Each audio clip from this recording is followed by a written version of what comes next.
पाकिस्तान में ऐसी भी जगह है जहाँ पे गैस जमीन से निकल रही है और जाया हो रही है। ये आप चेक करें जगह को, जितना हमने खोदा है इतने ज्यादा यहाँ पे फ्लेम बन गए हैं। ये चेक करें, ये सारा फ्लेम हो गया। ये है पाकिस्तान की वो जगह जहाँ जमीन में इतनी वाफिर मिकदार में गैस मौजूद है कि वो जमीन से निकल रही है और इस पर आग लग रही है। और ये पिछले 50-60 सालों से है, लेकिन इससे मुल्क के लिए कोई फायदा नहीं उठाया जा रहा। ये खैबर पख्तूनख्वा में जिला टांग में मौजूद है। ये जो आग लगी हुई है ये कुदरती गैस निकल रही है और उस पे लगी हुई है। ये चेक करें, ये फ्लेम्स आप चेक कर रहे हैं।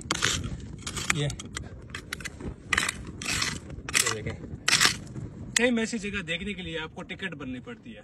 मतलब आपको मुल्क से बाहर जाना पड़ता है, अजरबैजान, फिर वहां पे आपको तकरीबन 1500 से लेकर 3000 की टिकट खरीदनी पड़ती है। फिर जाके आप ऐसी जगह देख सकते हैं जहाँ पे कुदरती आग निकल रही है। लेकिन पाकिस्तान में इस जगह का किसी को पता भी नहीं है। जगह को चलो गैस नहीं है, इस जगह को टूरिज्म के लिए तो हम यूज कर सकते हैं।